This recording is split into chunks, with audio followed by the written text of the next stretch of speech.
السلام علیکم ورحمۃ اللہ وبرکاتہ۔ کیا حال ہے؟ امید ہے آپ لوگ خیر و عافیت سے ہیں انشاءاللہ تعالی۔ ہم دعا کر کے اپنے آج کے درس کا آغاز کرتے ہیں۔ آج انشاءاللہ تعالی درس 125 میں سورہ آل عمران کی آیات 112 سے لے کے 118 تک کریں گے انشاءاللہ باذن اللہ۔ دعا کے ساتھ آغاز کرتی ہوں۔ اللہم ارنا الحق حقا وارزقنا اتباعہ وارنا الباطل باطلا وارزقنا اجتنابہ۔ اللهم اهدنا لما اختلف فيه من الحق بإذنك الله أكبر كبيرا والحمد لله كثيرا وسبحان الله بكرة وأصيلا سبحان الله وبحمده عدد خلقه ورضا نفسه وزنة عرشه ومداد كلماته يا رب لك الحمد كما ينبغي لجلال وجهك ولعظيم سلطانك نحمده ونصلي ونسلم على رسوله الكريم أما بعد فأعوذ بالله من الشيطان الرجيم بسم الله الرحمن الرحيم رب يسر ولا تعسر وتمم بالخير وبك نستعين يا فتاح رب زدني علما رب اشرح لي صدري ويسر لي أمري واحلل عقدة من لساني يفقه قولي اللهم انفعنا بما علمتنا وعلمنا ما ينفعنا وزدنا علما اللهم إنا نسألك علما نافعا وعملا متقبلا ورزقا طيبا وهدى قيما وإيمانا دائما اللهم إنا نعوذ بك من علم لا ينفع ومن قلب لا يخشع ومن نفس لا تشبع ومن دعوة لا يستجاب لها اللهم فقهنا في الدين آمین ثم آمین یا رب العالمین۔ انشاءاللہ تعالی ہم آغاز کرتے ہیں اسی طریقے سے۔ پہلے سب سے لفظی ترجمہ دیکھ لیجئے، یا تو اسکرین پر دیکھ لیں آیات کو یا پھر مصحف سے، جیسے آپ کو آسانی ہو۔ بسم اللہ الرحمن الرحیم۔ اپنی نیتوں کو خالص کر لیجئے۔ ضربت ماری گئی، علیہم ان پر، الذلت ذلت، اینما جہاں بھی، ثقفو پائے جائیں، الا مگر، بحبل ساتھ پناہ کے، من اللہ اللہ کی، وحبل اور پناہ، من الناس لوگوں کی، وباؤ اور پھر آئے، بغضب ساتھ غصے کے، من اللہ اللہ سے، وضربت اور ماری گئی، علیہم ان پر، المسکنہ فقیری، ذالک یہ، بأنہم اس وجہ سے کہ، کانو تھے وہ، یکفرون کفر کرتے، بھی آیات اللہ اللہ کی آیات کا یا اللہ کی نشانیوں کے ساتھ، یقتلون اور مار ڈالتے تھے، قتل کر ڈالتے تھے، الانبیاء پیغمبروں کو، بغیر حق نہ حق، ذالک یہ، بما بسبب اس کے ہے کہ، عصوا نافرمانی کی انہوں نے، وکانو اور تھے وہ، یعتدون حد سے نکل جاتے، لیسو نہیں وہ سب، سواء برابر، من اہل الکتابی اہل کتاب سے، امتن ایک جماعت ہے، قائمتن قائم ہے دین پر، یتلونا وہ پڑھتے ہیں، آیات اللہ اللہ کی آیتیں، آناء اوقات میں، اللیل رات کے، اور یسجدون وہ سجدہ کرتے ہیں، یؤمنون ایمان لاتے ہیں وہ، باللہ اللہ پر، والیومی اور دن، الآخری آخرت کے، وَيَأْمُرُونَ اور وہ حکم کرتے ہیں، بالمعروف بھلائی کا، وَيَنْهَوْنَ اور وہ منع کرتے ہیں، عن المنکر برائی سے، وَيُسَارِعُونَ اور وہ جلدی کرتے ہیں، فی الخیرات نیکیوں پر یعنی بھلائیوں پر، یعنی وہ نیکیوں پر لپکتے ہیں، وَأُولَئِکَ اور یہ لوگ ہیں، من الصالحین نیکوکاروں میں سے یا نیکوکار ہیں، وما اور جو کچھ، یفعلوا وہ کریں گے، من خیر بھلائی میں سے، فلن پس ہرگز نہ کی جائے گی، یکفروہ اس کی ناقدری یعنی اس کی ناقدری نہیں کی جائے گی، واللہ اور اللہ، علیم جاننے والا ہے، بالمتقین پرہیزگاروں کو، ان بے شک، الذین جو لوگ کے، کفروا کافر ہوئے، لن ہرگز نہیں، تغنیہ کفایت کریں گے، عنہم ان سے، اموالہم ان کے مال، ولا اور نہ ہی، اولادہم ان کی اولاد، من اللہ اللہ سے، شیئن کچھ بھی، وَأُولَئِکَ اور یہ لوگ، اصحاب رہنے والے ہیں، الناری آگ کے، ہم وہ، فیہا اس میں، خالدون ہمیشہ رہنے والے ہیں، مثل مثال، ما اس کی جو، ینفقون وہ خرچ کرتے ہیں، فی میں، حاضی اس، الحیاتی زندگانی، الدنیا دنیا کی، اس دنیاوی زندگی میں جو وہ خرچ کرتے ہیں، کمثلی مانند ہے، مثال اس کے ریح ایک ہوا کے، یعنی وہ ایک ہوا کی مانند ہے، فیہا اس میں سرن پالا ہے، یعنی سردی ہے، اصابت پہنچتی ہے وہ ہر سا کھیتی کو، قومین ایک قوم کی، ظلموا جنہوں نے ظلم کیا تھا، انفسہم اپنی جانوں پر، فاہلکتہ بس ہلاک کیا اس کو، وما اور نہیں ظلمہم ظلم کیا ان کو اللہ نے، یعنی اللہ نے ان پر ظلم نہیں کیا، ولیکن اور لیکن انفسہم وہ اپنی جانوں کو یظلمون ظلم کرتے تھے، یعنی وہ اپنی جانوں پر خود ظلم کرتے تھے۔ یا ایہا الذین اے لوگو جو آمنو ایمان لائے ہو، لا تتخذو مت پکڑو یا مت بناؤ بطانتن دوست دلی، من دونکم سوائے اپنے سے، لا نہیں، یعلونکم کمی کرتے تم سے، خبالہ تباہ کرنے میں، ودو وہ دوست رکھتے ہیں یا وہ چاہتے ہیں، ماں یہ کہ عنتم ایذا میں پڑو تم، تکلیف میں پڑو تم، قد تحقیق بدت البغضاء بدت ہے تو پھر کسرہ ملانے کے لیے دی گئی ہے، بدت ظاہر ہوئی، البغضاء ناخوشی یا بغض، من سے افواہہم ان کے منہ سے، افواہ منہ وہ کہتے ہیں ماؤتھ کو، تو ان کے منہ سے، وما اور جو کچھ تخفی چھپاتے ہیں، صدورہم ان کے سینے، اکبرو بہت بڑا ہے، یعنی جو ان کے سینوں میں مخفی ہے وہ کہیں زیادہ ہے، قد تحقیق بینا بیان کیا ہم نے، لکم تمہارے لیے، الآیاتی آیات کو، نشانیوں کو، ان اگر کنتم ہو تم تعقلون سمجھتے۔ اب ان آیات کا انشاءاللہ بامحاورہ ترجمہ دیکھ لیجئے۔ ان پر ذلت مسلط کی گئی جہاں بھی وہ پائے جائیں، مگر اللہ کی رسی کے ساتھ اور لوگوں کی رسی کے ساتھ، یعنی اس میں اللہ اور لوگوں کے پناہ کی بات ہوئی ہے کہ اگر ان کی پناہ میں ہوں تو پھر نہیں، ورنہ یہ کہ ان پر ذلت مسلط کی گئی ہے اور وہ اللہ کا غضب لے کر لوٹے، مسلط کی گئی ان پر مسکنت، یہ اس وجہ سے کہ وہ اللہ کی آیتوں کے ساتھ کفر کرتے تھے اور وہ اللہ کے نبیوں کو ناحق قتل کرتے تھے، یہ اس وجہ سے کہ انہوں نے نافرمانی کی اور وہ حد سے بڑھنے والے تھے، یہ سب کے سب برابر نہیں ہے۔ اہل کتاب میں سے ایک امت ایسی بھی ہے جو سیدھے راستے پر قائم ہے، وہ اللہ کی آیتوں کو رات کی گھڑیوں میں پڑھتے ہیں اور وہ سجدہ ریز ہوتے ہیں، وہ ایمان رکھتے ہیں اللہ پر اور قیامت کے دن پر، اور اچھی باتوں کا حکم دیتے ہیں اور بری باتوں سے منع کرتے ہیں، اور وہ نیکی کے کاموں میں سبقت کرتے ہیں، اور یہی لوگ نیک بختوں میں ہیں، اور جو بھی وہ نیکی کا کام کریں گے اس کی نقدری ہرگز نہیں ہوگی، اور اللہ تعالیٰ پوری طرح باخبر ہے ان لوگوں سے جو متقی ہیں۔ جو لوگ کافر ہیں ان کے مال اور اولاد اللہ کے عذاب کو ہرگز نہیں ٹال سکیں گے، اور یہ لوگ اہل دوزخ ہیں کہ ہمیشہ اسی میں رہیں گے۔ یہ جو مال دنیا کی زندگی میں خرچ کرتے ہیں، اس کی مثال ہوا کی سی ہے جس میں سخت سردی ہو اور وہ ایسے لوگوں کی کھیتی پر جو اپنے آپ پر ظلم کرتے تھے چلے اور اسے تباہ کر دے، اور اللہ نے ان پر کچھ ظلم نہیں کیا بلکہ یہ خود اپنے اوپر ظلم کر رہے ہیں۔ مومنوں کسی غیر مذہب کے آدمی کو اپنا راز نہ بتانا، اپنا رازدار نہ بنانا، یہ لوگ تمہاری خرابی اور فتنہ انگیزی کرنے میں کسی طرح کی کوتاہی نہیں کرتے اور چاہتے ہیں کہ جس طرح ہو تمہیں تکلیف ہی پہنچے۔ ان کی زبانوں سے تو دشمنی ظاہر ہو ہی چکی ہے، اور جو کینے ان کے سینوں میں مخفی ہیں وہ کہیں زیادہ ہیں۔ اگر تم عقل رکھتے ہو تو ہم نے تم کو اپنی آیتیں کھول کھول کر سنا دی ہیں۔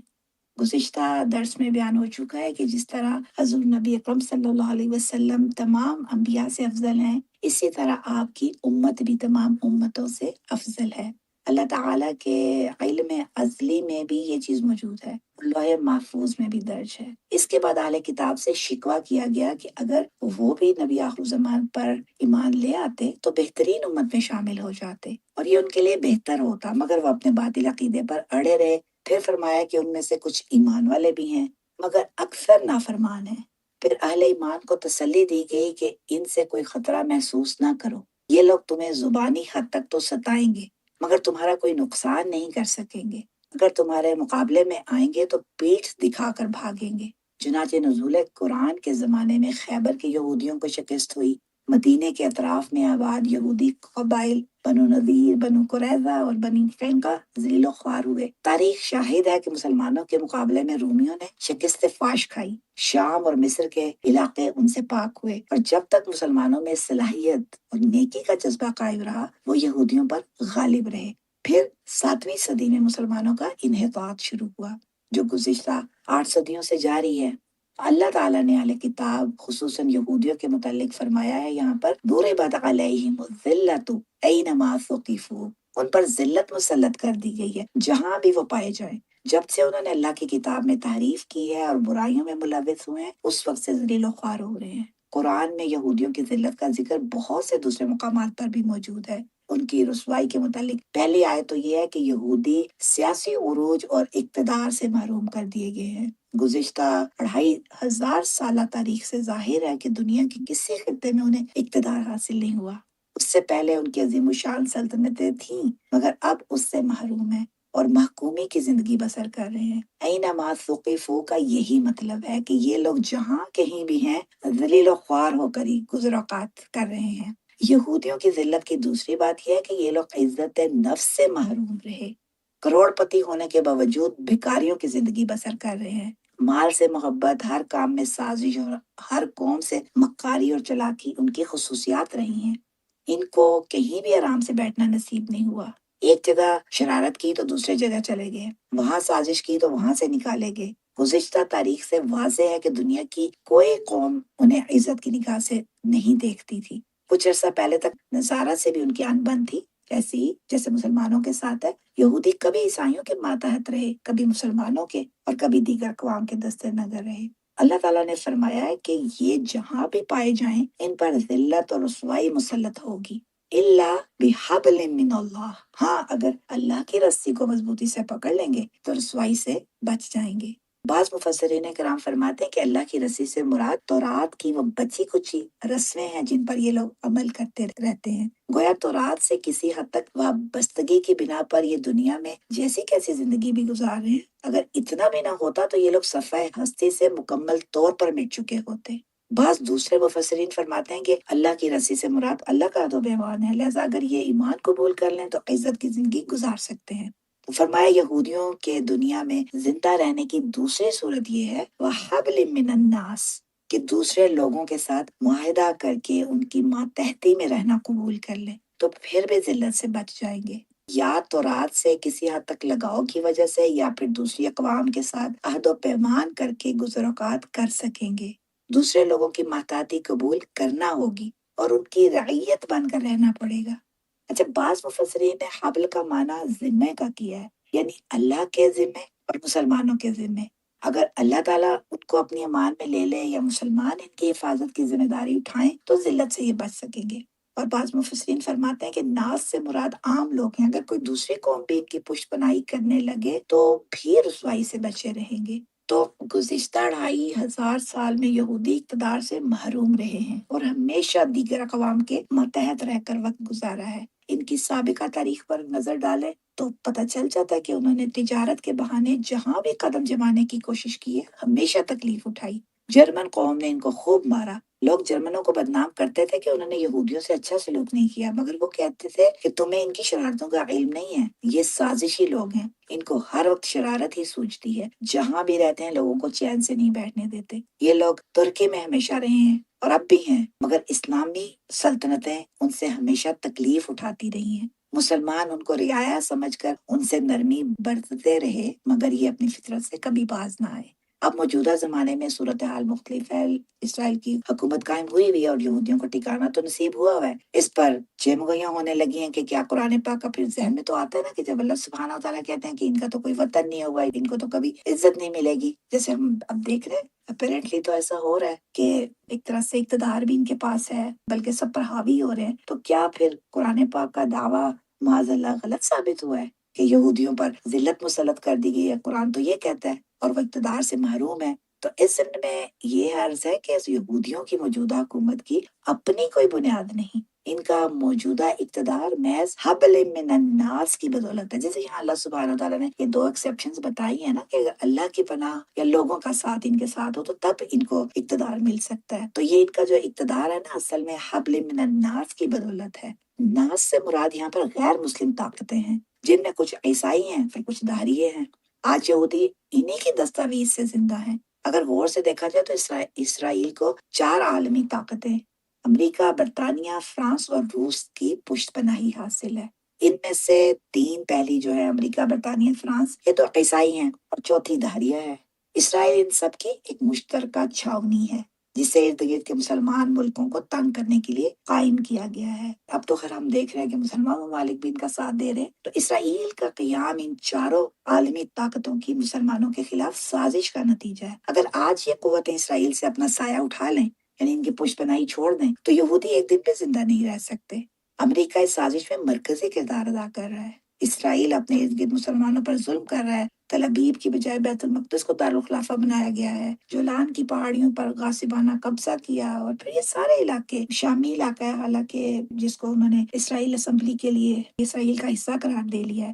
یہ ساری کاروائیاں ہو رہی ہیں اور امریکہ خاموش تماشائی بنا ہوا. وہ اسرائیل کو زیادتی کرنے سے روک سکتا ہے مگر دانستہ اس کی پشت پناہی کر رہا ہے. اسرائیلی حکومت قائم کرنے والے برطانیہ اور فرانس ہیں. امریکہ بھی اپنے مفاد میں ان کے ساتھ شامل ہو گیا ہے. ادھر روس کا مفاد بھی اسی میں ہے کہ مسلمان ملکوں کے درمیان اسرائیل کا یہ شاخسانہ قائم رہے. پہلی 3 طاقتیں جو عیسائی ہونے کے باوجود آپس میں بھی در پردہ ایک دوسرے کے مخالف ہیں. عیسائی طاقتیں تینوں لیکن آپس میں ایک دوسرے کے مخالف ہیں مگر مسلمانوں کی مخالفت کے معاملے میں سب اکٹھے ہو جاتے ہیں. پھر روس تو ویسے ہی دہریہ اور منکر خدا ہے. اسے مسلمانوں سے کیا ہمدردی ہو سکتی ہے؟ البتہ جہاں اس کا اپنا مفاد وابستہ ہو وہاں وہ ہر کارروائی کرنے کے لیے تیار ہوتا ہے. تو بہرحال اسرائیلی حکومت کے قیام اور اس کی پشت پناہی میں سب شریک ہے. اور یہ جو اس آیت میں ہے نا حبل من الناس یہ اسی زمرے میں آتی ہے یہ بات. تو اس وقت دنیا میں مسلمانوں کی آبادی اب تو 2.08 بلین ہے. لگ بھگ 50 کے قریب خود مختار حکومتیں ہیں مگر ان عیسائی اور اشتراکی طاقتوں نے انہیں اس قدر بے بس کر رکھا ہے کہ وہ آپس میں ایک دوسرے کی مدد بھی نہیں کر سکتے. قیام پاکستان کے وقت مسلمان ممالک مدد کر سکتے تھے مگر نہیں کی گئی. یعنی حق کی طرف مسلمان کچھ کرنے لگتا ہے تو مسلمان طاقتیں ہی اس کے راستے میں رکاوٹ ڈالتی ہیں. تو حقیقت یہ ہے کہ یہودی حبل من الناس کی وجہ سے نہ صرف خود زندہ ہے بلکہ دوسروں کی زندگیوں سے کھیل رہے ہیں. بیت المقدس کی توہین ہو رہی ہے. فلسطینی مسلمانوں کے ساتھ جو کچھ ہوا ہے یہ سب ہمارے سامنے ہے. تو فلسطینی مسلمانوں کی زندگی مسلسل غیر یقینی تنازع اور مشکلات سے بھری ہوئی ہے. تو یہ سب چیزیں جو ہیں یہ اس وجہ سے ہے کہ یہ جو طاقتیں ہیں مسلمانوں کے خلاف سب اکٹھی ہو جاتی ہیں اور بیک کرتی ہیں. اب مسلمانوں کو دیکھیے سپر پاورز مسلمانوں کے راستے میں حائل ہیں مگر یہ ہے کہ پھر بھی انہی کے گن گاتے ہیں انہی کے طور طریقے اختیار کر رکھے ہیں. اصل تو کمزوری مسلمان کے اندر آ گئی ہے نا. وہ تو مسلمانوں کو عیش و عشرت کے راستے پر ڈال رہے ہیں. نئے نئے فیشن نئی نئی یہ چیزیں بڑی بڑی کوٹھیاں کاریں کھیل تماشے میڈیا سارا کچھ مسلمانوں کو خواب غفلت میں سلانے کے لیے کیا جا رہا ہے. یہ سب کچھ تاکہ یہ اپنے پاؤں پر کھڑے نہ ہو سکے. اپنی مارکیٹ کی خاطر صنعتی ترقی میں رکاوٹ ڈالتے ہیں. آج تک دیکھیے ہم معمولی بھی جو پرزے ہوتے ہیں نا وہ بھی درآمد کرنے پر مجبور ہیں. مسلمان عرب کا ہو یا عجم کا سب ایک ہی ڈگر پر چل رہے ہیں. غیر اقوام کے دستے نگر ہو چکے ہیں. ان کے بغیر ایک قدم بھی نہیں چل سکتے. تو بہرحال ہمارا ایمان ہے کہ یہودیوں پر ذلت ہمیشہ کے لیے مسلط کی گئی ہے کیونکہ قرآن یہ کہتا ہے اگرچہ اس وقت ان کو ایک پناہ گاہ میسر آ گئی ہے. صحیح حدیث کے مطابق ایک وقت آنے والا ہے جب ان کو شجر و حجر بھی پناہ نہیں دیں گے. اگر کوئی یہودی کسی درخت کے پیچھے چھپا ہوگا تو درخت پکار کر کہے گا اے مسلمان یہودی یہاں چھپا ہے اس کو پکڑ لو. مسیح علیہ السلام کے دوبارہ نزول پر ایسا دور ضرور آنے والا ہے. تو فرمایا ان پر ذلت اور رسوائی مسلط کی گئی ہے. وباءوا بغضب من اللہ اور وہ اللہ کا غضب لے کر لوٹے کیونکہ نافرمانیاں کرتے کرتے ان کی ذہنیت ہی بگڑ گئی. وضربت علیہم المسکنہ اور ان پر مسکینی وارد کر دی گئی. اکثر یہودی اپنے آپ کو مسکین ہی ظاہر کرتے ہیں. ہمیشہ سے ان کا یہی وطیرہ ہے اور اس کی وجہ یہ ہے کہ ذالک بانہم کانوا یکفرون بآیات اللہ کہ انہوں نے اللہ کی آیتوں کے ساتھ کفر کیا ہے اللہ کے نبیوں کو ناحق قتل کیا ہے. گزشتہ ادوار میں ایسا ہی ہوتا رہا ہے اور اس زمانے کے یہودی اس کارنامے پر فخر کرتے ہیں. وہ کہتے ہیں کہ ہمارے آباء و اجداد نے کوئی غلط کام نہیں کیا۔ جو لوگ اللہ کی آیتوں کا انکار کرنے والے اور اللہ کے نبیوں کے قاتل ہیں، ظاہر ہے وہ غضب ہی لے کر لوٹیں گے۔ اور ذالک بما عصوا، یہ اس وجہ سے کہ وہ نافرمانیاں کرتے رہے، کانوا یعتدون، اور یہ حد سے بڑھنے والے لوگ ہیں۔ تو اللہ سبحانہ و تعالیٰ نے فرمایا کہ یہودیوں کی اکثریت تو نافرمانی ہے، تاہم یہ سب کے سب برابر نہیں ہیں۔ لیسو سواءن، ان میں سے کچھ فیصدی اچھے بھی ہیں، ان میں نیک بخت اور سعید روح بھی ہیں۔ من اہل الکتاب امت قائمت، اہل کتاب میں سے ایک گروہ سیدھے راستے پر بھی قائم ہے۔ ان اچھے لوگوں کے کام یہ ہیں، یتلون آیات اللہ آناء اللیل، وہ اللہ کی آیتوں کو رات کی گھڑیوں میں پڑھتے ہیں۔ ایسے لوگ ایمان قبول کرتے ہیں اور رسول خاتم النبیین علیہ السلام کا اتباع کرتے ہیں۔ جب نبی پاک صلی اللہ علیہ وسلم آ گئے تو اب جو ان پر ایمان لے آئے وہ صحیح رستے پر آ گئے، کیونکہ وہ نبی پاک صلی اللہ علیہ وسلم کا اتباع کرتے ہیں۔ چنانچہ نزول قرآن کے زمانے میں نجران کے 40 عربی و نصر عیسائیوں نے فوراً اسلام قبول کر لیا۔ حبشہ کے بادشاہ نجاشی نے اسلام کی حقانیت سے متاثر ہو کر حضرت عثمان رضی اللہ عنہ، حضرت جعفر رضی اللہ عنہ کے ہاتھ پر اسلام قبول کیا۔ وہاں کے 31 مزید باشندے بھی مان لائے۔ اسی طرح روم میں 8 آدمی فوراً مسلمان ہو گئے۔ مدینے کے حقیقت پسند لوگوں نے بھی اسلام کو لبیک کہا۔ عبداللہ بن سلام رضی اللہ عنہ رسول علیہ السلام کی پہلی زیارت کرنے پر ہی اسلام سے مشرف ہو گیا۔ تو مدینے کی اکثریت مشرکوں کی تھی، مگر بعض شرک کو برا سمجھتے تھے۔ مدینے کے اطراف میں یہودی آباد تھے، ان میں سے کچھ سعید روحیں ضرور موجود تھیں۔ ان میں برا بن معرور کا نام آتا ہے۔ محمد بن مسلمہ رضی اللہ عنہ وغیرہ جنابت کا غسل کرتے تھے اور توحید کا تصور بھی رکھتے تھے۔ تو جب نبی آخر الزمان علیہ السلام کے متعلق سنا تو فوراً ایمان لے آئے۔ بعد کے دور میں بھی بعض یورپین عیسائیوں نے اسلام قبول کیا ہے۔ ان میں برطانیہ کا ڈاکٹر مسٹر کوولم ہے، جس کا نام عبداللہ کوولم رکھا گیا ہے۔ موجودہ زمانے میں محمد اسد ہے، یہ جرمنی کا یہودی تھا، مگر اللہ نے سمجھ عطا کی، اب وہ فرانس میں ہے اور دین کی خدمت بھی کر رہا ہے۔ پھر راسخ العقیدہ مسلمان ہے، پاکستان میں بھی رہ چکا ہے، اس نے کئی کتابیں لکھی ہیں، پہلے بھی اس کا ذکر کیا تھا۔ موجودہ دور میں محمد پکتل ہے، قرآن ایکسپلورر پہ اس کا ٹرانسلیشن بھی قرآن پاک کا مل جاتا ہے۔ ترکی میں ملازم تھا، اس نے اسلام قبول کیا، اس نے قرآن پاک انگریزی میں ترجمہ کیا ہے۔ تو غرض یہ ہے کہ کے سارے اہل کتاب بدبخت نہیں ہیں، بلکہ ان میں سے کچھ سمجھدار لوگ بھی ہیں، وہ جو اسلام قبول کر لیتے ہیں، جو نبی پاک صلی اللہ علیہ وسلم کی اتباع کر لیتے ہیں۔ تو فرمایا اللہ تعالیٰ کی آیات کی تلاوت کے علاوہ وَهُمْ يَسْجُدُونَ، یہ لوگ اللہ کے سامنے سجدہ ریز بھی ہوتے ہیں۔ یؤمنون باللہ والیوم الآخر، یہ لوگ اللہ اور قیامت کے دن پر ایمان رکھتے ہیں۔ جب حضور علیہ السلام کی سچائی کا علم ہوتا ہے فوراً ایمان قبول کرتے ہیں۔ وَيَأْمُرُونَ بِالْمَعْرُوفِ، اور پھر نہ صرف خود ایمان لاتے ہیں بلکہ دوسروں کو بھی نیکی کا حکم کرتے ہیں۔ وَيَنْهَوْنَ عَنِ الْمُنْكَرِ، اور برائی سے روکتے ہیں، یعنی تبلیغ دین کا کام بھی کرتے ہیں۔ اور پھر ان کی حالت یہ ہو جاتی ہے وَيُسَارِعُونَ فِي الْخَيْرَاتِ، وہ نیکی کے کاموں میں سبقت کرنے لگتے ہیں۔ اولئک من الصالحین، یہی لوگ صالح ہیں۔ یہ اچھے لوگوں کی تعریف بھی ہو گئی۔ تو فرمایا وَمَا يَفْعَلُوا مِنْ خَيْرٍ فَلَنْ يُكْفَرُوهُ، جو بھی نیکی کا کام کریں گے ان کی ناقدری نہیں کی جائے گی۔ اللہ تعالیٰ ان کی نیکی کو قبول کر کے بہتر اجر عطا فرمائیں گے، بلکہ حدیث شریف کے مطابق ایسے لوگوں کو دوہرا اجر ملے گا۔ پہلے وہ حضرت موسیٰ علیہ السلام یا حضرت عیسیٰ علیہ السلام پر ایمان لاتے تھے، اہل کتاب ہے نا، ایک اجر اس ایمان کا ہو گیا اور دوسرا اجر حضور خاتم النبیین صلی اللہ علیہ وسلم پر ایمان لانے کا ہوگا۔ اس طرح وہ دوہرے اجر کے مستحق ہوں گے۔ تو فرمایا واللہ علیم بالمتقین، اللہ تعالیٰ متقیوں یعنی اس سے ڈرنے والوں کو خوب جانتا ہے۔ اس کے علم میں ہے کہ کون لوگ ایسے ہیں جو کفر و شرک کی برائیوں سے بچ کر نکل جاتے ہیں۔ تو آگے کی آیت میں اللہ تعالیٰ نے کفر کرنے والوں کی مذمت بیان کی ہے۔ پہلے اہل کتاب کی مذمت بیان ہوئی اور وہ وجوہات بھی بیان ہوئی جن کی وجہ سے وہ سرکشی کرتے تھے۔ پھر ان میں سے بعض کی مدح کا تذکرہ ہوا اور اب کفر کرنے والوں کی مذمت بیان ہو رہی ہے۔ تو ارشاد ہوتا ہے ان الذین کفروا، وہ لوگ جنہوں نے کفر کیا، ایسے لوگ خواہ اہل کتاب میں سے ہوں یا مشرکین میں سے، سب کا ایک ہی معاملہ ہے۔ تاہم اس آیت میں اہل کتاب کی بات چل رہی ہے اور یہ وہ لوگ ہیں جنہوں نے ایمان قبول نہ کیا، توحید کو اختیار نہ کیا، حضور خاتم النبیین علیہ السلام کی رسالت کا انکار کیا اور ایمان کے دیگر اجزاء کی بھی تصدیق نہیں کی۔ ان کے متعلق فرمایا لن تغنی عنہم اموالہم ولا اولادہم من اللہ شیئا، ایسے لوگوں کے مال اور اولاد اللہ کے ہاں کچھ بھی کام نہیں آئیں گے۔ یہ چیزیں انہیں اللہ کے غضب سے بچا نہیں سکیں گی۔ دنیا میں انسان بعض اوقات مال کے زور پر بچ جاتے ہیں اور بس اوقات اولاد بھی بچاؤ کا ذریعہ بن جاتی ہے، مگر اللہ کی بارگاہ میں یہ دونوں چیزیں کام نہیں آئیں گی۔ عام طور پر یہ مشاہدے میں آیا کہ اکثر لوگ انہی دو چیزوں یعنی مال اور اولاد کی وجہ سے گمراہی میں مبتلا ہوتے ہیں۔ قرآن پاک میں دوسرے مقام پر موجود ہے، انما اموالکم و اولادکم فتنہ، بے شک تمہارے مال اور اولاد فتنہ ہے۔ فتنے سے مراد آزمائش ہے۔ انسان ان چیزوں کی محبت میں مبتلا ہو کر ایمان اور آخرت کو فراموش کر جاتے ہیں۔ تو ان چیزوں کی محبت میں مبتلا ہوتا ہے انسان تو آخرت بھی بھولی ہوتی ہے اس کو، حلال اور حرام کی حدود کو توڑتے ہیں، اور اس طرح مال اور اولاد ان کے لیے ذریعہ آزمائش بن جاتے ہیں۔ پھر جب اس آزمائش میں پورے نہیں اترتے تو ان پر وبال آ جاتا ہے۔ ایک اور مقام پر اللہ سبحانہ وتعالیٰ نے فرمایا، وما اموالکم ولا اولادکم باللتی تقربکم عندنا زلفا، تمہارے مال اور اولاد تمہیں اللہ کا قرب نہیں دلا سکتے۔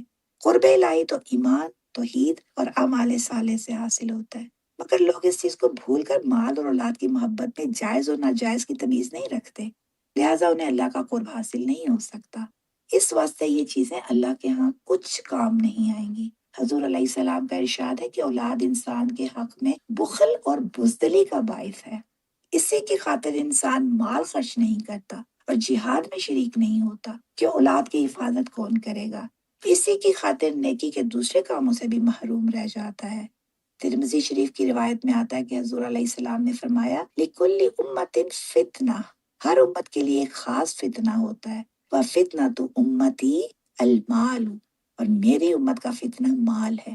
مال کی محبت کی وجہ سے بہت سی خرابیاں پیدا ہوتی ہیں۔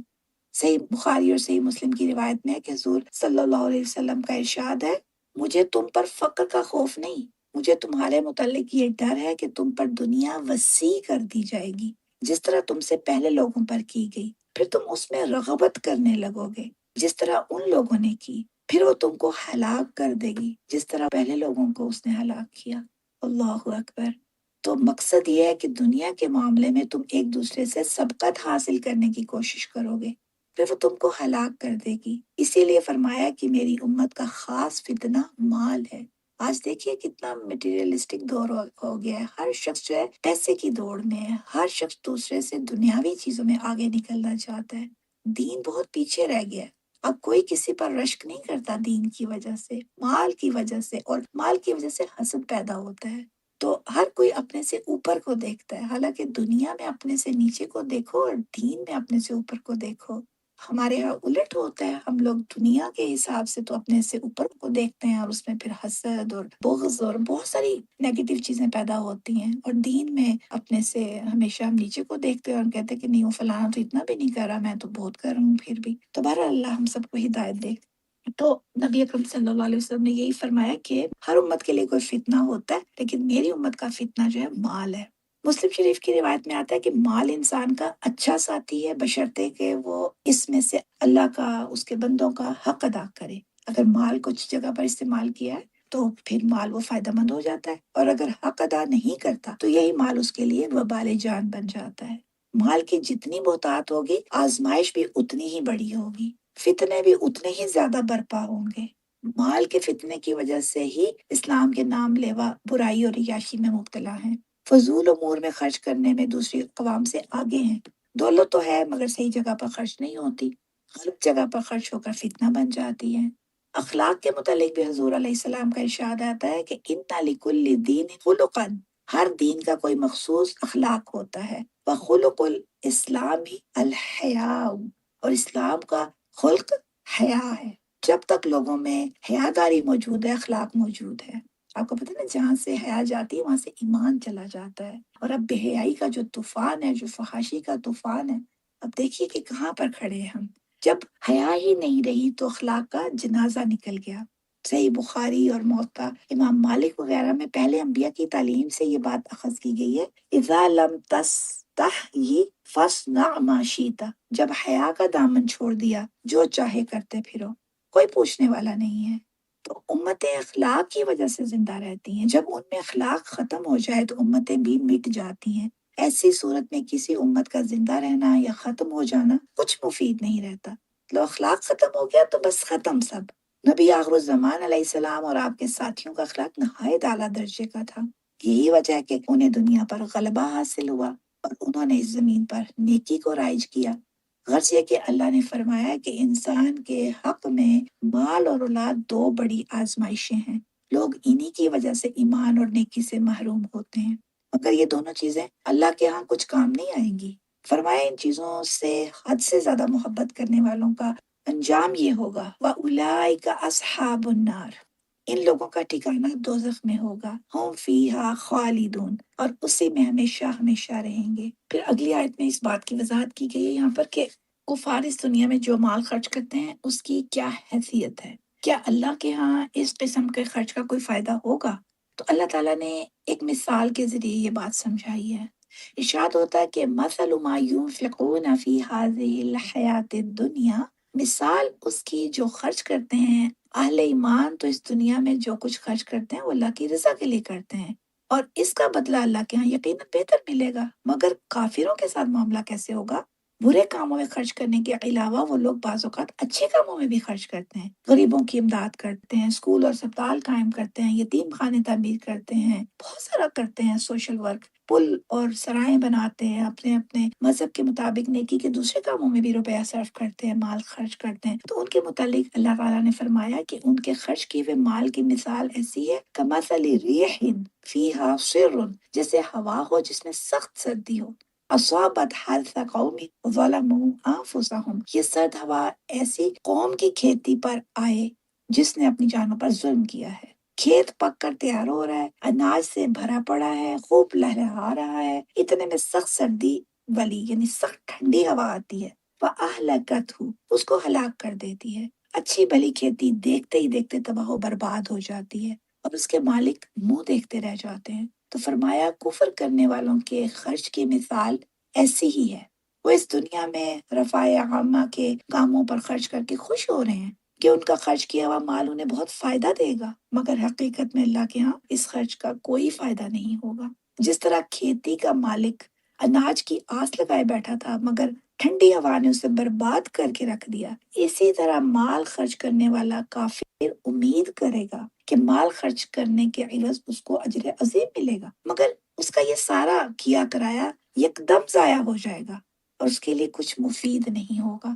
تو فرمایا یہاں پر ساتھ کہ وما ظلمهم اللہ، اللہ تعالیٰ نے آخرت میں ایسے لوگوں کو اجر سے محروم کر کے ان پر کوئی زیادتی نہیں کی ہے، بلکہ ولیکن انفسهم یظلمون، انہوں نے خود اپنے اوپر ظلم کیا ہے۔ اللہ تعالیٰ نے آخرت میں عمل کی مقبولیت کے لیے ایمان، صحیح عقیدہ اور اعمال صالح کی شرط لگائی ہے۔ دوسرے مقام پر اللہ تعالیٰ نے فرمایا فَمَن يَعْمَلْ مِنَ الصَّالِحَاتِ وَهُوَ مُؤْمِنٌ، اجر اس کو ملے گا جو ایمان لانے کے بعد اعمال صالح انجام دے گا۔ ایمان جو ہے نا وہ تو پری ریکوزٹ ہے، اس کے بغیر نہیں اچھے اعمال کام دیں گے، تو ایمان جو ہے نا وہ ضروری ہے۔ تو جو توحید پر قائم نہیں اس کے نیک اعمال بھی آخرت میں کچھ کام نہیں آئیں گے۔ جس کا عقیدہ ہی صحیح نہیں، جو اللہ کی توحید پر ہی قائم نہیں ہے، تو اس کے اعمال اس کو کیا فائدہ دے سکتے ہیں؟ ایسے لوگوں نے بد عقیدگی اختیار کر کے اپنے اندر مہلک مادہ پیدا کر لیا ہے جو ان کے صحیح اعمال کو بھی ضائع کر رہا ہے۔ البتہ ان کے دنیا میں اچھے کام ان کے لیے دنیا میں ہی عزت، شہرت، وجاہت اور وقار کا باعث بن سکتے ہیں۔ یہ چیزیں تو ان کو دنیا میں ہی حاصل ہو جاتی ہیں، لہٰذا آخرت میں ان کے لیے کوئی حصہ باقی نہیں رہتا۔ کافروں کے علاوہ منافقوں کا بھی یہی حال ہے۔ سورہ توبہ میں موجود ہے کہ منافقوں کا خرچ کردہ مال ان کے لیے کیوں مفید نہیں ہوتا، اللہ تعالیٰ اس کو کیوں قبول نہیں کرتے؟ اس واسطے کہ ان کے دل و دماغ ناپاک ہیں، ان کے دل نفاق سے بھرے ہوئے ہیں اور ان کے اخلاق بگڑ چکے ہیں۔ یہی حال کفر کرنے والوں کا ہے کہ ان کا عقیدہ فاسد ہے، اس لیے ان کے نیکی کے کام بھی آخرت میں بے سود ہوں گے۔ البتہ اس دنیا میں ان کا بدلہ انہیں عزت اور شہرت کی صورت میں مل جائے گا۔ دنیا میں تو تعریف ہوتی ہے نا، لوگ کہتے ہیں وہ فلاں فلاں دیکھو کتنا مال خرچ کرتا ہے۔ اب اصل چیز نیتیں تو اللہ سبحانہ و تعالیٰ جانتے ہیں نا۔ اگر کسی کا عقیدہ ہی صحیح نہیں ہے، کسی کی نیت ہی ٹھیک نہیں ہے، تو پھر یہ تو سارا کچھ دنیا کی عزت اور شہرت کے لیے ہو رہا ہے، اور دنیا کی عزت اور شہرت تو مل جاتی ہے لیکن آخرت میں اس کا ایسے شخص کا کوئی حصہ نہیں ہوتا۔ تو کفر اور شرک اور بغض اور بعض ایسے دوسرے گناہ ہوتے ہیں جن کا اثر انسان کی نیکیوں پر پڑتا ہے۔ حدیث شریف میں آتا ہے کہ حضور صلی اللہ علیہ وسلم نے فرمایا جو شخص ایک دفعہ شراب پی لیتا ہے 40 دن تک اس کی نیکیاں یعنی نماز وغیرہ قبول نہیں ہوتی۔ اگرچہ اس کے ذمے سے نماز ادا تو سمجھی جائے گی، کیونکہ نماز فرض ہے اور اس نے نماز ادا کر لی ہے تو ٹھیک ہے، اس سے ادائیگی تو ہو گئی، لیکن اس کی نماز قبول نہیں ہوتی 40 دن تک، مگر وہ بارگاہ الہی میں اس وقت تک قبول نہیں ہوگی جب تک شرابی صدقے دل سے توبہ نہ کر لے۔ ایک اور صحیح حدیث میں حضور نبی اکرم صلی اللہ علیہ وسلم کا ارشاد ہے کہ جو شخص حرام کا ایک لقمہ پیٹ میں ڈالتا ہے 40 دن تک اس کی عبادت قبول نہیں ہوتی۔ حرام کا اتنا شدید اثر ہوتا ہے۔ ہاں اگر توبہ کر لے تو اللہ تعالیٰ معاف کر دینے والا ہے۔ بہرحال فرمایا کہ اللہ تعالیٰ نے کفر کرنے والوں پر ظلم نہیں کیا، بلکہ اللہ نے ان پر احسان کیا، جسم دیا، صحت اور توانائی دی، حواس ظاہرہ اور باطنہ سے نوازا، عقل و شعور جیسی نعمت دی، انبیاء مبعوث فرمائے، کتابیں نازل فرمائیں تاکہ انسان ہدایت کا راستہ اختیار کرے۔ ان تمام اسباب کی فراہمی کے بعد بھی اگر کوئی کفر کا راستہ اختیار کرتا ہے تو وہ خود اس کا ذمہ دار ہے۔ اللہ نے ان پر زیادتی نہیں کی، کیونکہ وما ربک بظلام للعبید، یہ بھی آتا ہے قرآن پاک میں، وما ربک، اور نہیں ہے تیرا رب بظلام للعبید، اپنے بندوں پر ظلم کرنے والا، یعنی اللہ اپنے بندوں پر ظلم نہیں کرتا۔ وما اللہ یرید ظلما للعباد، اللہ تو اپنے بندوں پر زیادتی کرنے کا ارادہ بھی نہیں فرماتے، یہ تو خود انسان ہے۔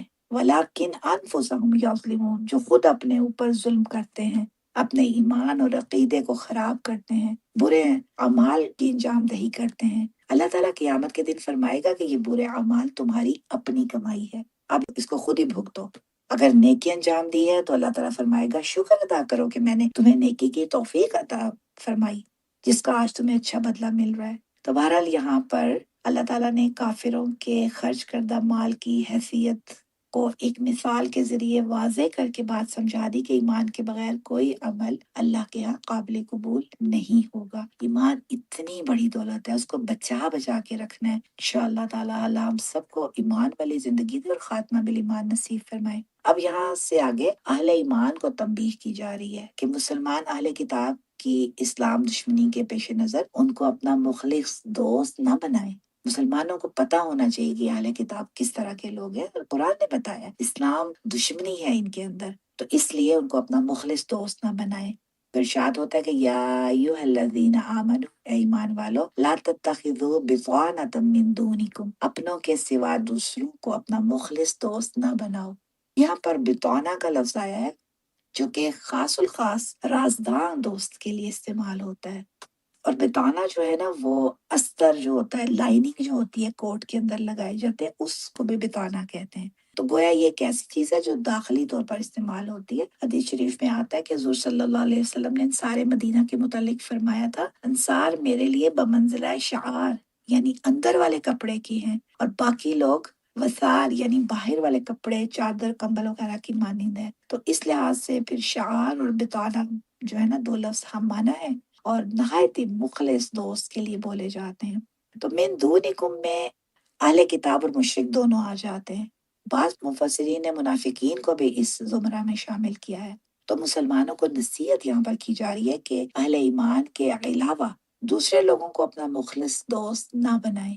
مدینے میں دو مشہور قبائل اوس اور خزرج آباد تھے، یہ مشرک لوگ تھے۔ اللہ نے ان کو ایمان لانے کی توفیق بخشی، جس کا نتیجہ یہ ہوا کہ یہ اپنی پرانی دشمنی ترک کر کے آپس میں شیر و شکر ہو گئے تھے۔ ان قبائل کے مدینہ کے یہودیوں سے دیرینہ تعلقات تھے، بہت عرصے سے، ظاہر سی بات ہے یہ قبائل وہیں تھے، مدینہ کے یہودی بھی انہیں کے سبب کہ یہ تو مدینہ کے یہودیوں کا بہت احترام کرتے تھے، کیونکہ ان کو پڑھا لکھا، وہ پڑھے لکھے تو تھے نا، ان کے پاس تورات تھی، تو وہ پڑھے لکھے ان کو سمجھتے تھے۔ یہودیوں سے ان کے بہت تعلقات تھے، اور وہ تعلقات اسلام لانے کے بعد بھی وہ نبھاتے رہے، مگر یہودی چونکہ ایمان نہیں لائے تھے اس لیے وہ مسلمانوں کے مخلص دوست نہیں ہو سکتے تھے۔ لہٰذا اللہ تعالیٰ نے اوس اور خزرج والوں کو بھی منع فرما دیا کہ یہودیوں کے ساتھ دوستی نہ رکھیں، کیونکہ وہ اسلام اور اہل اسلام کو اچھا نہیں سمجھتے۔ گویا یہ آیت اوس اور خزرج والوں کے حق میں نازل ہوئی۔ مفسرین کرام نے اس آیت کی شان نزول میں ایک اور واقعہ بھی بیان کیا ہے کہ حضرت عبادہ بن صامت رضی اللہ تعالیٰ عنہ انصار مدینہ میں ایک عظیم المرتبت صحابی ہیں۔ تو مصر کی فتح کے دوران اسلامی لشکر کے سپہ سالار عمرو بن العاص نے حضرت عبادہ کو بقوقس سے گفتگو کرنے کے لیے نمائندہ نامزد کیا تھا۔ آپ سیاہ رنگ کے 10 بالش قد کے آدمی تھے، بڑے عظیم انسان تھے، اور انہوں نے حضور صلی اللہ علیہ وسلم کی خدمت میں عرض کیا کہ حضور یہاں کے یہودیوں سے میرے مخلصانہ تعلقات ہیں، اگر آپ اجازت دیں تو میں ان کو اپنے ساتھ جنگ میں شریک کر لوں۔ یہ واقعہ جنگ احد یا جنگ خندق کا ہے۔ نبی علیہ السلام نے یہودیوں کی امداد لینے سے یہ کہہ کر منع فرما دیا کہ ان سے خیر کی توقع ابس ہے، یعنی نہیں کی جا سکتی ان سے خیر کی کوئی توقع، ان سے مسلمانوں کے حق میں نقصان کی توقع ہی کی جا سکتی ہے۔ الغرض اللہ تعالیٰ نے یہودیوں کے ساتھ دوستی کرنے سے روک دیا۔ لا تصاحب الا مؤمنا، مومن کے سوا کسی سے رفاقت نہ کرو، غیر مومن کی رفاقت سے نقصان پہنچنے کا احتمال ہے، لہٰذا ان سے مخلصانہ دوستی نہ جوڑو۔ تو فرمایا غیر مسلموں کی دوستی سے اس لیے منع کیا گیا ہے کہ لا یعلونکم خبالا، وہ تمہارے درمیان فساد برپا کرنے میں کوئی کمی نہیں کریں گے۔ خبال عربی میں فساد کو کہا جاتا ہے۔ غیر مومنوں کی ہمیشہ یہ خواہش ہوتی ہے کہ مومنوں کو کسی نہ کسی طریقے سے نقصان پہنچائے، انہیں تمہاری خیر خواہی ہرگز منظور نہیں۔ ان سے رازداری قائم کرنے کی صورت میں مسلمانوں کو دنیا اور دین دونوں جگہ نقصان ہوگا۔ اس سے پہلے سورہ بقرہ میں بھی یہ بات گزر چکی ہے نا کہ اہل کتاب ہرگز پسند نہیں کرتے تھے کہ اہل اسلام پر اللہ کی جانب سے کوئی بہتری نازل ہو یا ان کو اس دنیا میں عزت اور ترقی نصیب ہو۔ وہ تو چاہتے ہیں کہ مسلمان ان سے زیادہ پستی میں چلے جائیں۔ اہل کتاب یہود و نصارہ کے علاوہ جو اہل ہنود ہیں اور داری ہے، ان کا بھی یہی حال ہے۔ مسلمانوں کی ترقی ان کو بھی ایک آنکھ نہیں بہاتی۔ چنانچہ اس صورت میں گزر چکا ہے پہلے بھی کہ ایک مومن کی دوستی غیر مومن کے ساتھ کسی حال میں نہیں ہو سکتی۔ یہاں تو صورتحال یہ ہے کہ لا اعبد ما تعبدون بلکہ لکم دینکم ولی دین، غیر مسلم کفر کو پسند کرتے ہیں جبکہ اہل اسلام کا جو منتہائی مقصود ہے وہ اللہ تعالیٰ کی رضا ہے۔ لہٰذا دونوں گروہوں کی آپس میں مخلص دوستی ممکن ہی نہیں۔ دونوں کی زندگی گزارنے کے اصول ہی فرق ہیں، دونوں کی طلب ہی مختلف ہے، سوچ ہی فرق ہے، عقیدہ ہی فرق ہے، تو کیسے دوستی ہو سکتی ہے؟ نہیں ہو سکتی۔ البتہ کسی کے ساتھ اخلاق کے ساتھ پیش آنا ایک الگ چیز ہے۔ اس قسم کے اشارات اس صورت کے علاوہ دوسری صورتیں سورہ مائدہ، سورہ ممتحنہ میں بھی ملتے ہیں۔ اسلامی ملک میں رہنے والے جیسے غیر مسلم ہوتے ہیں، وہ جزیہ ادا کر کے اسلامی قوانین کے تحت زندگی بسر کر سکتے ہیں، تاہم انہیں اپنے مذہب پر کاربند رہنے کی مکمل آزادی ہوتی ہے۔ ذمی لوگ جو ہوتے ہیں تو ذمیوں کی مال اور جان اور عزت اور آبرو اسی طرح محفوظ ہوتی ہے جس طرح مسلمانوں کی ہوتی ہے۔ انہیں تمام بنیادی حقوق حاصل ہوتے ہیں۔ مذہبی آزادی کے علاوہ کاروبار اور تجارت میں آزادی حاصل ہوتی ہے۔ حضور نبی اکرم صلی اللہ علیہ وسلم نے فرمایا کہ جو شخص کسی ذمی کو تنگ کرے گا، میں قیامت کے دن ذمی کی طرف سے اللہ کے ہاں جھگڑا کروں گا۔ آپ نے ذمیوں کو اتنے حقوق دیے ہیں، اس کے باوجود فرمایا کہ ان کے ساتھ دوستانہ قائم نہیں ہو سکتا۔ مخلص دوستی صرف اہل ایمان کے ساتھ ہوگی، کسی کافر کے ساتھ نہیں ہو سکتی۔ خصوصاً یہود و نصارہ کے متعلق تو خاص احتیاط کی ضرورت ہے۔ آگے اس صورت میں مزید بھی اس کا تذکرہ آئے گا۔ تو بہرحال غیر مسلموں سے دوستی اور رازداری کرنے سے اس لیے منع فرمایا گیا کہ یہ لوگ اہل اسلام کو نقصان پہنچانے کا کوئی موقع ہاتھ سے نہیں جانے دیتے، لہٰذا کوئی راز کی بات ان تک نہیں پہنچنی چاہیے۔ ایسا کرنے سے مسلمانوں کی ترقی اور تبلیغ میں رکاوٹ پیدا ہونے کا احتمال ہے۔ اسی لیے امام ابو بکر جساس رحمہ اللہ فرماتے ہیں کہ کسی غیر مسلم کو اسلامی ملک میں کسی اہم عہدے پر فائز نہیں کرنا چاہیے۔ انہیں نہ وزیر بنانا چاہیے، نہ مشیر، اور نہ ہی پارلیمنٹ کا ممبر منتخب کرنا چاہیے۔ جمہوریت میں تو ایسا درست ہے، مگر اسلامی نقطہ نظر سے اگر دیکھا جائے تو یہ چیز ناجائز ہے۔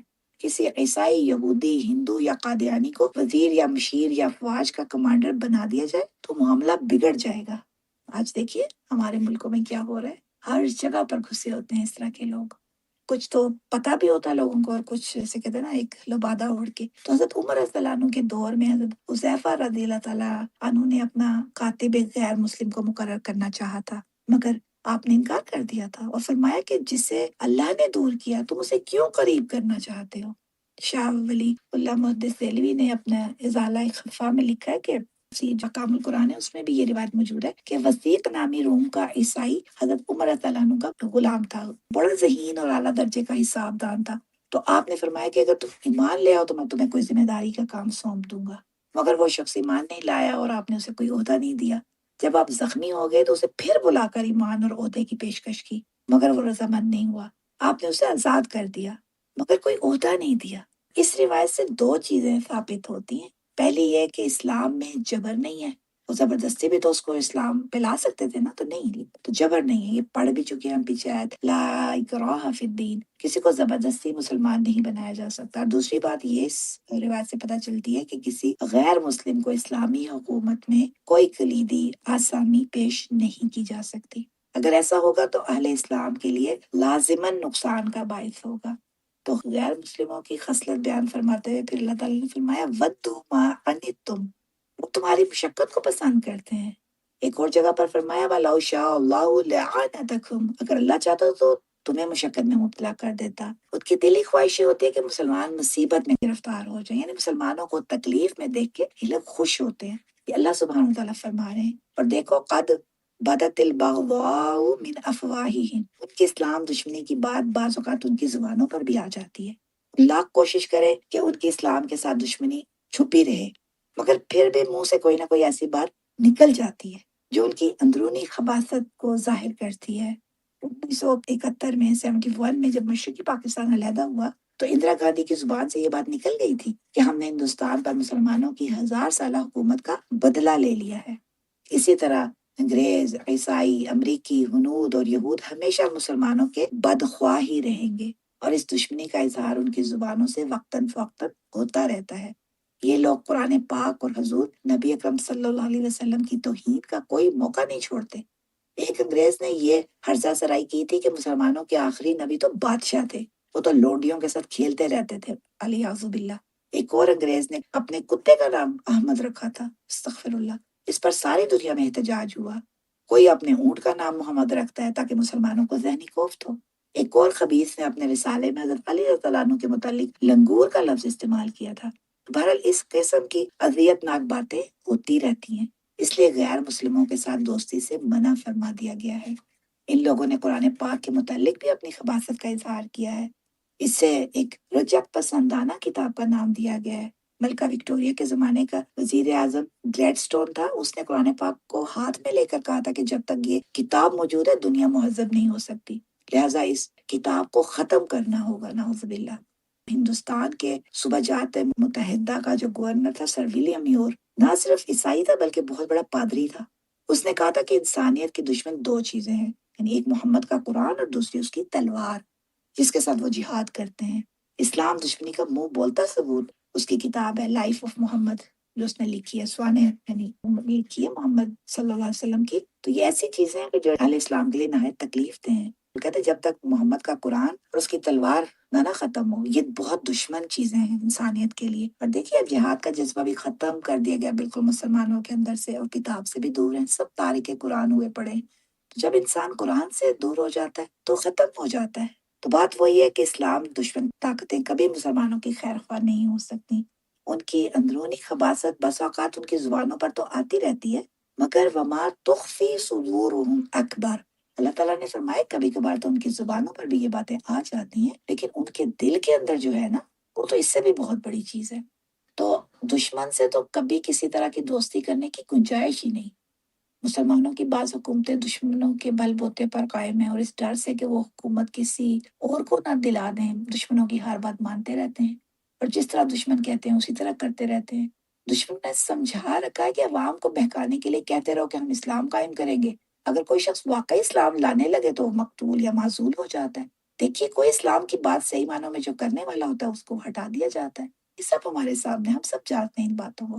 دشمن کے سہارے اقتدار لے کر بیٹھنا ہی اسلام کے تقاضوں کے خلاف۔ دشمن تو مسلمانوں کی تکلیف سے خوش ہیں، تو جیسے اللہ سبحانہ تعالیٰ نے یہاں پر صاف صاف فرما دیا، مسلمانوں کو بار بار جھنجھوڑ کر ارشاد فرمایا یہاں پر کہ بلا شبہ ہم نے تمہارے لیے آیات بیان کر دی ہیں اگر تم عقل رکھتے ہو۔ دیکھیے جو ان کے سینوں میں چھپا ہوا ہے وہ تو کہیں زیادہ ہے، جو ان کے وقتاً فوقتاً منہ سے نکل جاتا ہے وہ تو ہے ہی ہے، لیکن ان کے سینوں کے اندر جو چھپا ہے وہ اس سے بھی بہت بڑی بڑی چیزیں ہیں۔ لہٰذا ان سے ہمیشہ خبردار رہنا چاہیے، کوئی راز کی بات ان تک نہیں پہنچنی چاہیے۔ اللہ تعالیٰ نے فرمایا قد بینا لکم الآیات، ہم نے اپنی نشانیاں اور احکام کھول کھول کر بیان کر دی ہیں، ان کنتم تعقلون، اگر تم عقل و شعور رکھتے ہو تو ان پر سختی سے عمل پیرا ہو جاؤ۔ اور اگر اس کے باوجود تم غیر مسلموں پر اعتماد کرو گے، ان کو وزیر مشیر بناؤ گے، بڑے بڑے عہدوں پر فائز کرو گے، تو پھر بہت بڑے قومی نقصان کے خود ذمہ دار ہوگے۔ یہ قومی نقصان جو ہو رہا ہے نا، یہ اسی لیے ہو رہا ہے، یہودیوں کی مکاریاں۔ تو اللہ تو سبحانہ و تعالیٰ نے یہاں پر تنبیہ کر دی، آخر میں مسلمانوں کی غفلت پر سرزنش کی ہے، اور فرمایا کہ اے مسلمانوں تم ایسے ہو کہ دشمنوں سے محبت کا برتاؤ کرتے ہو، اور وہ تم سے محبت نہیں رکھتے، حالانکہ تم اللہ کی تمام کتابوں پر ایمان رکھتے ہو۔ تم ان کتابوں پر بھی ایمان لاتے ہو جو انبیاء سابقین علیہ السلام پر نازل ہوئی، وہ تمہاری کتاب یعنی قرآن مجید پر ایمان نہیں رکھتے۔ تم جو ان کی کتاب پر ایمان رکھتے ہو انہیں اس کی کچھ پاسداری بھی نہیں ہے، ان میں منافقت ہے۔ جب تم سے الگ ہوتے ہیں تو غصے کی جلن کے مارے، یہ قرآن پاک میں ہی آتا ہے نا کہ وہ اپنی انگلیاں کاٹ لیتے ہیں کہ مسلمان کیسے آگے بڑھ رہے ہیں اور کیسے قوت پا رہے ہیں۔ تو یہی چیز ہے کتاب اللہ اور نبی اکرم صلی اللہ علیہ وسلم کا رستہ، جو کہ انہیں پتہ ہے کہ یہی ایک مسلمان کو صحیح مسلمان بنا سکتا ہے۔ اس لیے ایک خاص ایجنڈے کے تحت ان چیزوں سے ہی دور کر دیا گیا مسلمان کو۔ تو دین اسلام کی قوت جو ہے نا وہ انہی چیزوں میں ہے۔ اسلام کی قوت اور شان و شوکت جب بھی بڑھتی ہے تو غصہ آتا ہے، یعنی وہ چاہتے ہیں کہ کسی طرح اسلام غالب نہ آئے۔ تو اللہ سبحانہ وتعالیٰ سمجھ عطا فرمائے۔ تو اللہ تعالیٰ نے یہاں پر جھنجھوڑ کے کہا ہے آخر میں، قد بینا لکم الآیات، اگر تم عقل رکھتے ہو، تمہارے پاس تھوڑی سی بھی عقل ہے نا، تو ان نشانیوں پر، ان آیات پر غور کرو، ہم نے تمہارے لیے آیات بیان کر دی ہیں۔ تو جب اللہ سبحانہ وتعالیٰ نے کلام پاک میں ہر چیز بتا دی ہے تو اس کلام پاک کو اگر کوئی نہیں کھولے گا تو کیسے اس کو پتہ چلے گا؟ یہودیوں کی مکاریاں ابھی تک جاری ہیں، نصارہ کی حکومتوں میں بھی یہودیوں کا بہت بڑا دخل ہے، وہ مسلمانوں کے خلاف مسلمانوں کے افراد کو بھی استعمال کرتے ہیں۔ نصرانی حکومتوں میں بھی ان کی خفیہ سازشیں اور پوشیدہ مکاریاں جاری ہیں جو ہر شخص کی سمجھ میں نہیں آتی ہیں۔ تو یہ جو سوال پیدا ہوتا ہے کہ کفار اپنی تدبیروں میں مسلمانوں پر کیوں غالب ہے، تو اس کا جواب اللہ تعالیٰ نے اگلی آیت میں پھر دیا ہے کہ اللہ سبحانہ تعالیٰ کہتے ہیں کہ اگر تم صبر کرو اور تقوی اختیار کرو تو ان کی مکاری تمہیں کچھ بھی نقصان نہیں دے گی۔ تو مسلمان کا صبر اور تقوی اختیار کرنا نا یہی اصل چیز ہے۔ دین پر جمے رہنا، گناہوں سے بچیں تو دشمن کی مکاریاں کچھ بھی ضرر نہیں دیں گی۔ اصل چیز تقوی ہے، اللہ تعالیٰ کے ساتھ جڑنا ہے۔ جب تک ہم اللہ سبحانہ وتعالیٰ سے ڈرتے نہیں ہیں، ہم صبر نہیں کرتے اللہ کی رضا والے کاموں میں بھی اور اللہ تعالیٰ کی ناراضگی والے کاموں میں بھی۔ صبر تو آپ کو پتہ ہے نا ہر طریقے سے ہوتا ہے، تو اللہ تعالیٰ کی فرما برداری کے لیے بھی صبر اٹھانے کی اللہ تعالیٰ ہمیں توفیق دے، اور اللہ تعالیٰ کی نافرمانی کے کاموں سے بچنے کے لیے بھی اللہ سبحانہ وتعالیٰ ہمیں صبر اٹھانے کی توفیق دیں۔ تو کافروں کے میل ملاپ سے جو منع کیا ہے اور ان کو رازدار نہ بنانے کی جو تلقین کی گئی ہے، اس میں مسلمانوں کے لیے بہت بڑی عبرت اور نصیحت ہے۔ کافروں کو دوست بناتے وقت یہ سوچنا چاہیے کہ قرآن پاک نے صاف کہا ہے کہ یہ تمہارے فساد اور بگاڑ میں ذرا بھی کوتاہی نہیں کریں گے۔ یہود و نصارہ، تمام مشرکین، حتیٰ کہ وہ لوگ جو اسلام کے مدعی ہیں لیکن اپنے عقائد کے اعتبار سے کافر ہیں، جن میں روافظ پیش ہیں، یہ سب اسلام اور اہل اسلام کے پورے اور پکے دشمن ہیں۔ ان سے دوستی کر کے اچھی امید رکھنا بے وقوفی ہے۔ اسلام کا جو شروع کا دور تھا اس میں تو دشمنان اسلام اپنی مکاریوں اور تدبیروں سے کبھی غافل نہیں ہوئے۔ اسلام کو بڑھتا دیکھتے ہیں تو یہ لوگ جلتے ہیں۔ تو آج تو مسلمان خود ہی غافل ہوا پڑا ہے، تو دشمن تو تباہ کرنے کی فکر میں ہے اور مسلمان کو ہوش ہی نہیں ہے۔ اللہ سبحانہ وتعالیٰ ہم سب کو سمجھ عطا فرمائے، کہنے سننے سے زیادہ عمل کی توفیق دے۔ تو بہت ہی اہم آیات ہیں، اللہ تعالیٰ بس ہمیں عمل نصیب کرے۔ اللہ ہماری سوچ کے دروازوں پر صحیح معنوں میں دستک ہو اور ہم سوچیں، کیونکہ ہم یہ زندگیاں جو گزار رہے ہیں یہ اللہ تعالیٰ کے ایک ایک حکم قرآن پاک میں جب دیکھتے ہیں تو ہمیں اپنی کمیاں نظر آتی ہیں، لیکن اللہ تعالیٰ دیکھیں پھر کہتے ہیں کہ اللہ تعالیٰ تو توبہ قبول کرتے ہیں۔ کبھی بھی کسی وقت بھی اپنی کسی غلطی کا، کسی چیز کا احساس ہو جائے، اللہ سے توبہ کر لیں، پوری طرح پکا تہیہ کر لیں کہ یہ دوبارہ نہیں ہوگا، اللہ کی نافرمانی نہیں ہوگی۔ تو اللہ تعالیٰ کے سامنے جیسے کہ سر جھکا دیں فوراً۔ اللہ تعالیٰ ہمیں ایسا ہی اپنا فرما بردار بنا دے، آمین یا رب العالمین۔ اللہ تعالیٰ مجھے اور آپ سب کو اپنے والدین کے لیے اور اساتذہ کرام کے لیے صدقہ جاریہ بنائے، اور ہم سے سیکھنے والوں کو اور ہماری اولادوں کو ہمارے لیے صدقہ جاریہ بنائے۔ اب سب بہن بھائیوں کا یہاں پر آنا بیٹھنا اللہ سبحانہ وتعالیٰ قبول و منظور فرمائے، اور ہمارے دلوں کو اللہ تعالیٰ خیر پر موڑ دیں، اور اللہ تعالیٰ ہم سب کو خاتمہ بالایمان نصیب فرمائے۔ ربنا تقبل منا انک انت السمیع العلیم، ربنا آتنا فی الدنیا حسنۃ وفی الآخرۃ حسنۃ وقنا عذاب النار، اللهم إنا نسألك العافية والمعافاة في الدنيا والآخرة، اللهم إنا نسألك حبك وحب من يحبك والعمل الذي يبلغنا حبك، اللهم آنس وحشتي في قبري، اللهم ارحمني بالقرآن العظيم واجعله لي إماما ونورا وهدى ورحمة، اللهم ذكرني منه ما نسيت وعلمني منه ما جهلت وارزقني تلاوته آناء الليل وآناء النهار واجعله لي حجة يا رب العالمين، سبحان ربك رب العزة عما يصفون والسلام على المرسلين والحمد لله رب العالمين سبحانك اللهم وبحمدك نشهد أن لا إله إلا أنت نستغفرك ونتوب إليك. اللهم صل على محمد وعلى آل محمد كما صليت على إبراهيم وعلى آل إبراهيم إنك حميد مجيد. جزانا اللہ خیر کثیرا. اللہ ہم سب کو جنت الفردوس میں بھی اکٹھا فرمائے. مجھے بھی اور جو بھی جس کو جو بھی تکلیف پریشانی کوئی جسمانی روحانی کسی طرح کی بھی ہے، اللہ تعالیٰ اس میں ہم سب کو صحت کاملہ عاجلہ مستمرہ دیں، اور اللہ تعالیٰ ہم سے یہ توفیق کبھی نہ چھینے، ہم اخلاص دیے رکھیں اور ہم سے قبول فرما لیں. اللہم وفقنا لما تحب و ترضى. جزانا اللہ خیرا کثیرا کثیرا. السلام علیکم ورحمۃ اللہ وبرکاتہ.